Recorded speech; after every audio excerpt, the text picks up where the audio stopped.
jamais homme ne se proposa volontairement ou involontairement un but plus sublime, puisque ce but était surhumain, saper les superstitions interposées entre la créature et le Créateur, rendre Dieu à l'homme et l'homme à Dieu, restaurer l'idée rationnelle et sainte de la divinité dans ce chaos de Dieu, matériel et défiguré de l'idolâtrie. Jamais homme n'accomplit en moins de temps, une si immense et durable révolution dans le monde, puisque moins de 2 siècles après sa prédication, l'islamisme, prêché et armé, régnait sur les 3 Arabies, conquérait à l'unité de Dieu, la Perse, le Khorassan, la Transoxiane, l'Inde occidentale, la Syrie, l'Égypte, l'Éthiopie, tout le continent connu de l'Afrique septentrionale, plusieurs îles de la Méditerranée, l'Espagne et une partie de la Gaule. Si la grandeur du dessein, la petitesse des moyens, l'immensité du résultat sont les 3 mesures du génie de l'homme, qui osera comparer humainement un grand homme de l'histoire moderne à Mohammed? Les plus fameux n'ont remué que des armes, des lois, des empires, ils n'ont fondé, quand ils ont fondé quelque chose, que des puissances matérielles, écroulées souvent avant eux.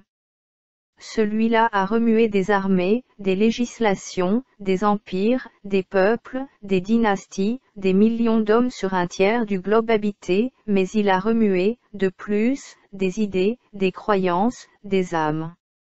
Il a fondé sur un livre, dont chaque lettre est devenue loi, une nationalité spirituelle qui englobe des peuples de toutes les langues, et de toutes les races, et il a imprimé pour caractère indélébile de cette nationalité musulmane, la haine des faux dieux et la passion du Dieu un et immatériel. Ce patriotisme, vengeur des profanations du ciel, fut la vertu des enfants de Mohammed.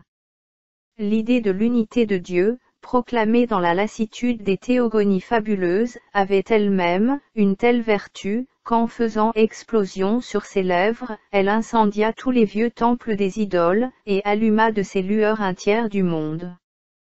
Cet homme était-il un imposteur? Nous ne le pensons pas, après avoir étudié son histoire. L'imposture est l'hypocrisie de la conviction. L'hypocrisie n'a pas la puissance de la conviction, comme le mensonge n'a jamais la puissance de la vérité. Si la force de la projection est, en mécanique, la mesure exacte de la force d'impulsion, l'action est de même, en histoire, la mesure de la force d'inspiration.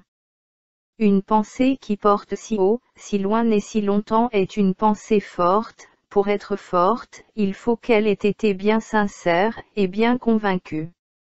Mais sa vie, son recueillement, ses blasphèmes héroïques contre les superstitions de son pays, son audace à affronter les fureurs des idolâtres, sa constance à les supporter 15 ans à la Mecque, son acceptation de scandales publics et presque de victimes parmi ses compatriotes, sa fuite enfin, sa prédication incessante, ses guerres inégales, sa confiance dans les succès, sa sécurité surhumaine dans les revers, sa longanimité dans la victoire, son ambition toute d'idées, nullement d'empire.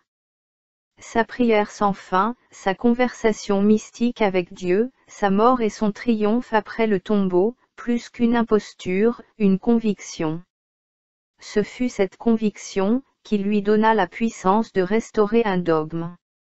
Ce dogme était double, l'unité de Dieu et l'immatérialité de Dieu, l'un disant ce que Dieu est, l'autre disant ce qu'il n'est pas, l'un renversant avec le sabre des dieux mensonges, l'autre inaugurant avec la parole une idée. Philosophe, orateur, apôtre, législateur, guerrier, conquérant d'idées, restaurateur de dogmes, fondateur de 20 empires terrestres et d'un empire spirituel, voilà Mohammed. À toutes les échelles où l'on mesure la grandeur humaine, quel homme fut plus grand?